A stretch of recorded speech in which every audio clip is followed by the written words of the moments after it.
បាទសួស្តីបងប្អូនបាទថ្ងៃនេះថ្ងៃទី17ខែ7បាទហើយបានយើងបានទៅទៀតហើយនេះយកទៅឲ្យអ៊ីនៅផ្សារថ្មីបាទជាពាក់គាត់2កំប៉ុងហើយគាត់យក6កំប៉ុងថែមបាទហើយនេះសម្រាប់មកយកផ្ទាល់ក្នុងខេត្តបាត់ដំបងយើងបាទគាត់នៅខាងពុំពុយបាទជូនពោហេងអតិថិជនថ្មីបាទគាត់ចង់កាត់យកទៅចែកចាយគ្នាគាត់បាទនៅជុំវិលគាត់បាទហើយគាត់អាចនឹងផុសលក់បាទសឹកតែបងប្អូនអតិថិជនយើងហើយបាទអញ្ចឹងឆ្នាំយើងបាទផ្សព្វផ្សាយបានកាន់តែច្រើនកន្លែងកាន់តែល្អកាន់តែជោគជ័យបងប្អូនបាទតម្លៃធូរថ្លៃគុណភាពខ្ពស់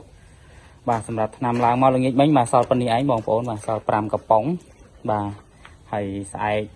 កនេះនឹងមានចេញឈុតធំបន្តទៀតបាទហើយអញ្ចឹងឆ្នាំយើងនៅតែបន្តដាច់ស្តុកបាទកំងមុនបានមុនកំងក្រោយបានក្រោយបងប្អូនបាទអរគុណ